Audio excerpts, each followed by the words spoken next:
Hello दोस्तों, आप लोग कैसे हैं। आप लोगों का स्वागत है इस आर्ट लर्निंग में। इस चैनल के माध्यम से आप लोगों को डेली डिक्टेशन और आउटलाइन दोनों प्रोवाइड किया जाता है। और ये डिक्टेशन एपीएस को टारगेट कर कर स्टार्ट किया गया है। और ये डिक्टेशन 3 भागों में बोला जाएगा, एक 80 का और एक 90 का और एक 100 का। तो स्टार्ट करते हैं। 80 वर्ड प्रति मिनट, 5 सेकेंड बाद स्टार्ट होगा।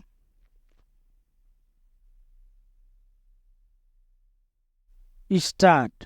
लोकसभा अध्यक्ष पद को लेकर सरकार व विपक्ष के बीच टकराव की स्थिति 18वीं लोकसभा की सुखद शुरुआत नहीं कही जा सकती।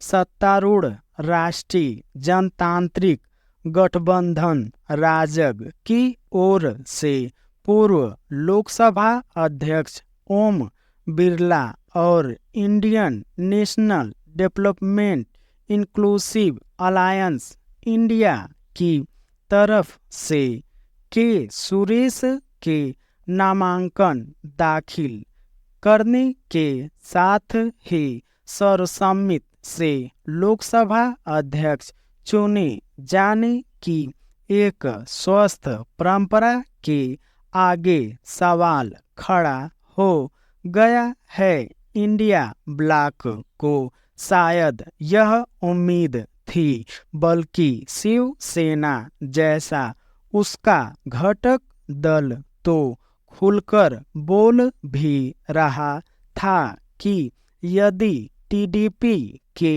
किसी सांसद का नाम सत्तारूढ़ खेमे की ओर से इस पद के लिए प्रस्तावित किया जाता है तो वे उसका समर्थन कर सकते हैं।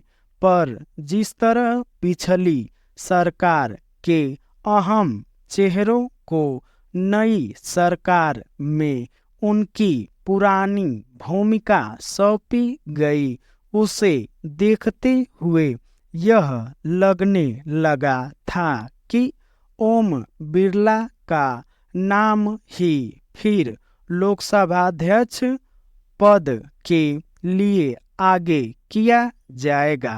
ऐसा ही हुआ। बिरला राजस्थान से तीसरी बार भाजपा के टिकट पर लोकसभा पहुंचे हैं, तो उनके सामने खड़े के सुरेश 8वीं बार कांग्रेस सदस्य के रूप में केरल से चुनकर आए हैं।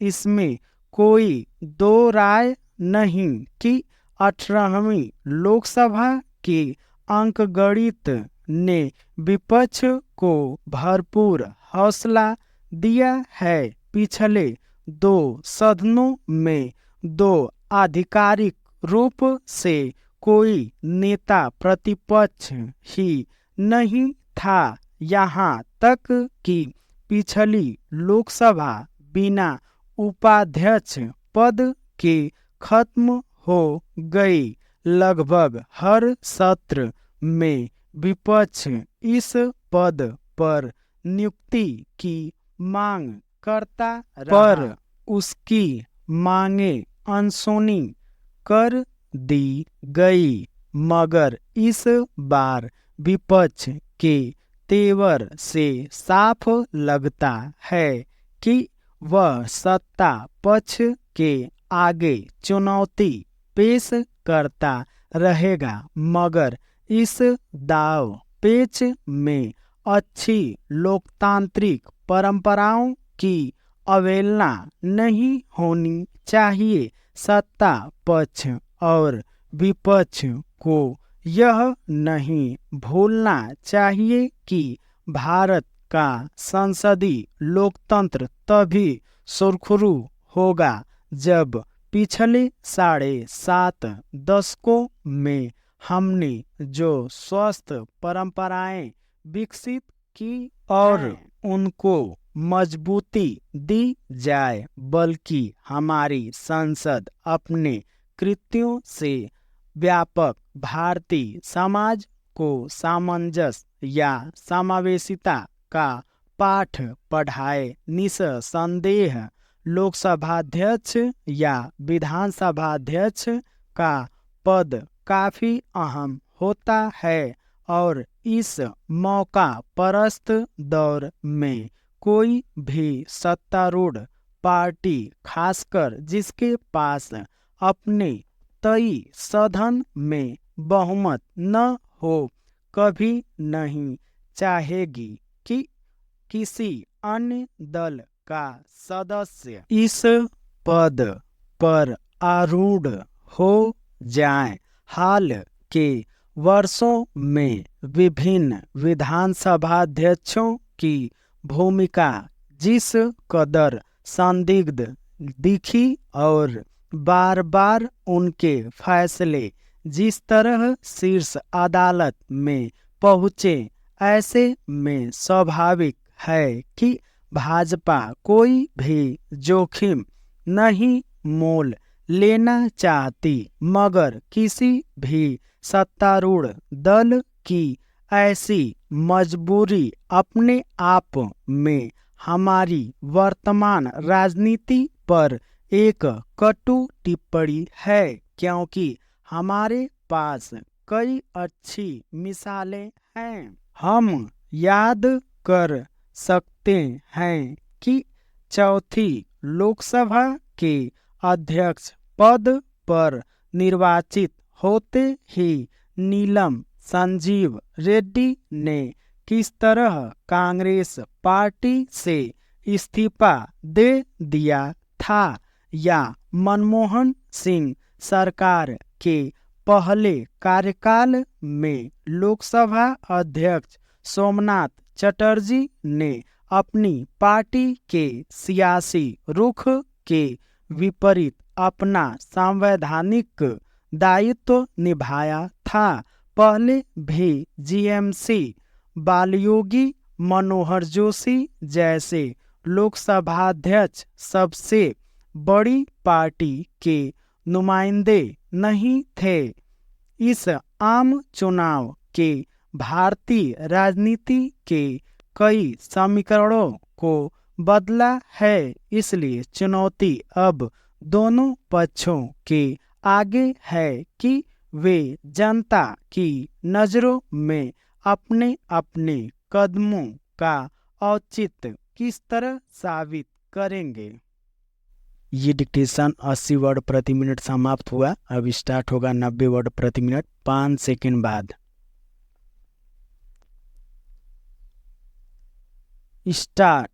लोकसभा अध्यक्ष पद को लेकर सरकार व विपक्ष के बीच टकराव की स्थिति 18वीं लोकसभा की सुखद शुरुआत नहीं कही जा सकती। सत्तारूढ़ राष्ट्रीय जनतांत्रिक गठबंधन राजग की ओर से पूर्व लोकसभा अध्यक्ष ओम बिरला और Indian national development inclusive alliance India की तरफ से के सुरेश के नामांकन दाखिल करने के साथ ही सर्वसम्मति से लोकसभा अध्यक्ष चुने जाने की एक स्वस्थ परंपरा के आगे सवाल खड़ा हो गया। इंडिया ब्लॉक को शायद यह उम्मीद थी, बल्कि शिवसेना जैसा उसका घटक दल तो खुलकर बोल भी रहा था कि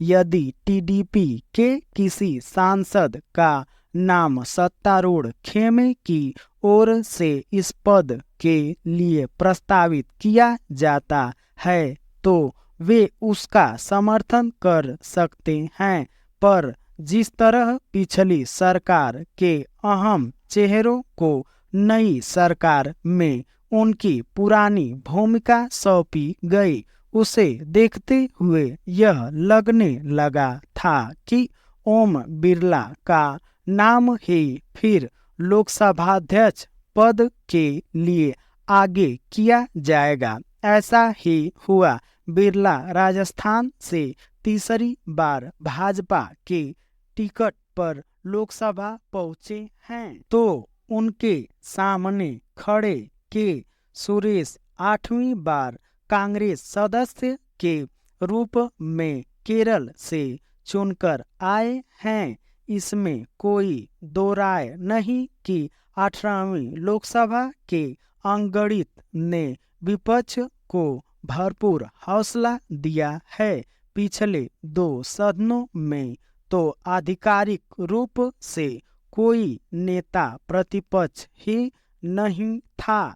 यहाँ तक कि पिछली लोकसभा बिना उपाध्यक्ष पद के खत्म हो गई। लगभग हर सत्र में विपक्ष इस पद पर नियुक्ति की मांग करता रहा, पर उसकी मांगे अनसुनी कर दी। मगर इस बार विपक्ष के तेवर से साफ लगता है कि वह सत्ता पक्ष के आगे चुनौती पेश करता रहेगा, मगर इस दाव पेच में अच्छी लोकतांत्रिक परंपराओं की अवहेलना नहीं होनी चाहिए। सत्ता पक्ष और विपक्ष को यह नहीं भूलना चाहिए कि भारत का संसदीय लोकतंत्र तभी सुरखरू होगा जब पिछले 7.5 दशकों में हमने जो स्वस्थ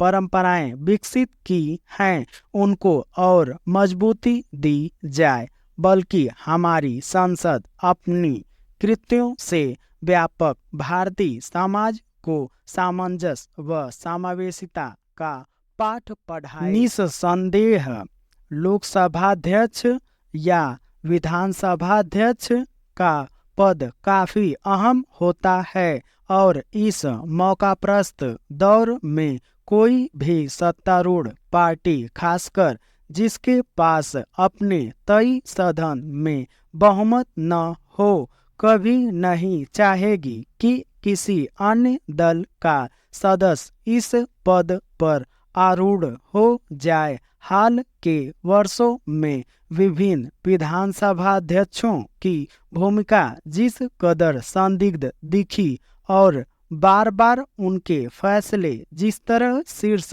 अदालत में पहुंचे, ऐसे में स्वाभाविक है कि भाजपा कोई भी जोखिम नहीं मोल लेना चाहती, मगर किसी भी सत्तारूढ़ दल की ऐसी मजबूरी अपने आप में हमारी वर्तमान राजनीति पर एक कटु टिप्पणी है, क्योंकि हमारे पास कई मिसालें हैं। हम याद कर सकते हैं कि चौथी लोकसभा के अध्यक्ष पद पर निर्वाचित होते ही नीलम संजीव रेड्डी ने किस तरह कांग्रेस पार्टी से इस्तीफा दे दिया था, या मनमोहन सिंह सरकार के पहले कार्यकाल में लोकसभा अध्यक्ष सोमनाथ चटर्जी ने अपनी पार्टी के सियासी रुख के विपरीत अपना संवैधानिक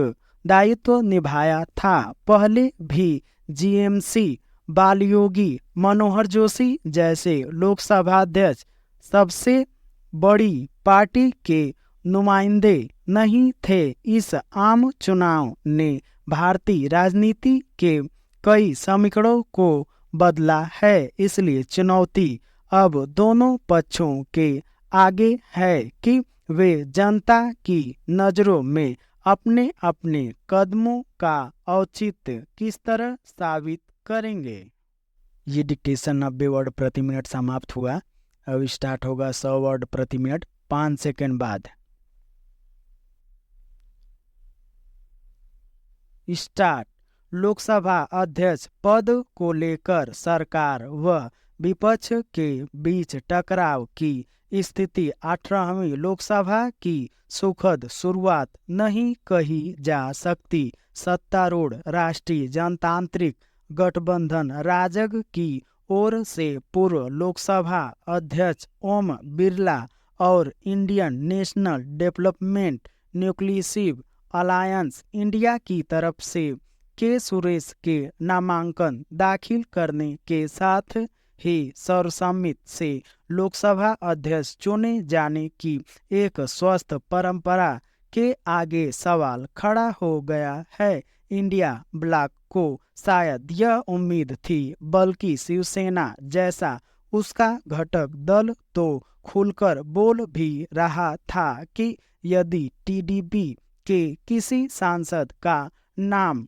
सत्तारूढ़ खेमे की ओर से इस पद के लिए प्रस्तावित किया जाता है तो वे उसका समर्थन कर सकते हैं।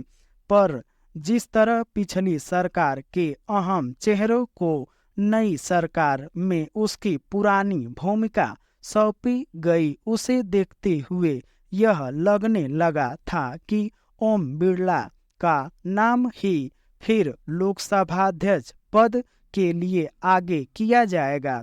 ऐसा ही हुआ। बिरला राजस्थान से तीसरी बार भाजपा के टिकट पर लोकसभा पहुंचे हैं तो उनके सामने खड़े के सुरेश 8वीं बार कांग्रेस सदस्य के रूप में केरल से चुनकर आए हैं। इसमें कोई दो राय नहीं कि 18वीं लोकसभा के अंकगणित ने विपक्ष को भरपूर हौसला दिया है। पिछले 2 सदनों में तो आधिकारिक रूप से कोई नेता प्रतिपक्ष ही नहीं था। यहाँ तक कि पिछली लोकसभा बिना उपाध्यक्ष पद के खत्म हो गई। लगभग हर सत्र में विपक्ष इस पद पर नियुक्ति की मांग करता रहा, पर उसकी मांगें अनसुनी कर दी गई। मगर इस बार विपक्ष के तेवर से साफ लगता है कि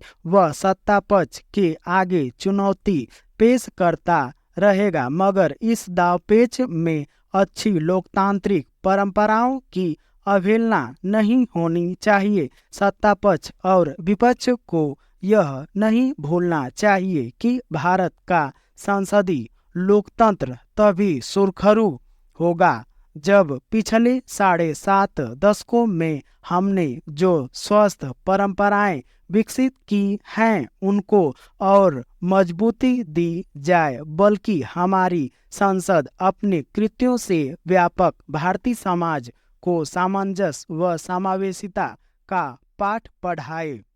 निस्संदेह लोकसभाध्यक्ष या विधानसभाध्यक्ष का पद काफी अहम होता है और इस मौकाप्रस्त दौर में कोई भी सत्तारूढ़ पार्टी, खासकर जिसके पास अपने तय सदन में बहुमत न हो, कभी नहीं चाहेगी कि किसी अन्य दल का सदस्य इस पद पर आरूढ़ हो जाए। हाल के वर्षों में विभिन्न विधानसभाध्यक्षों की भूमिका जिस कदर संदिग्ध दिखी और बार बार उनके फैसले जिस तरह शीर्ष अदालत में पहुंचे, ऐसे में स्वाभाविक है कि भाजपा कोई भी जोखिम नहीं मोल लेना चाहती, मगर किसी भी सत्तारूढ़ दल की ऐसी मजबूरी अपने आप में हमारी वर्तमान राजनीति पर एक कटु टिप्पणी है, क्योंकि हमारे पास कई अच्छी मिसालें हैं। हम याद कर सकते हैं कि चौथी लोकसभा के अध्यक्ष पद पर निर्वाचित होते ही नीलम संजीव रेड्डी ने किस तरह कांग्रेस पार्टी से इस्तीफा दे दिया था, या मनमोहन सिंह सरकार के पहले कार्यकाल में लोकसभा अध्यक्ष सोमनाथ चटर्जी ने अपनी पार्टी के सियासी रुख के विपरीत अपना संवैधानिक दायित्व निभाया था। पहले भी जीएमसी, बालयोगी, मनोहर जोशी जैसे लोकसभा अध्यक्ष सबसे बड़ी पार्टी के नुमाइंदे नहीं थे। इस आम चुनाव ने भारतीय राजनीति के कई समीकरणों को बदला है, इसलिए चुनौती अब दोनों पक्षों के आगे है कि वे जनता की नज़रों में अपने अपने कदमों का औचित्य किस तरह साबित करेंगे। यदि इस डिक्टेशन में बाय द वे गलत बोला जा रहा है या गलती से मिस्टेक हो जा रहा है तो उसको भी लिखिए, क्योंकि लिखने से ये पता चलता है कि आप अगर गलत भी डिक्टेशन बोला जा रहा है तो उसको भी आप सही लिख रहे हैं। क्योंकि एग्ज़ाम में आप लोगों को तो गलत बोल देंगे, गलत भी लिखना होगा, क्योंकि यहाँ पर आप लोगों को पीडीएफ तो मिल नहीं रहा है कि रिवीजन कर कर लिख रहे हैं, और यहाँ पर एग्ज़ाम तो दे नहीं रहे हैं, स्किल टेस्ट तो है नहीं। तो जो गलत भी बोला जा रहा है उसको भी लिखिए। ठीक है, ठीक है, मिलते हैं नेक्स्ट वीडियो में हम।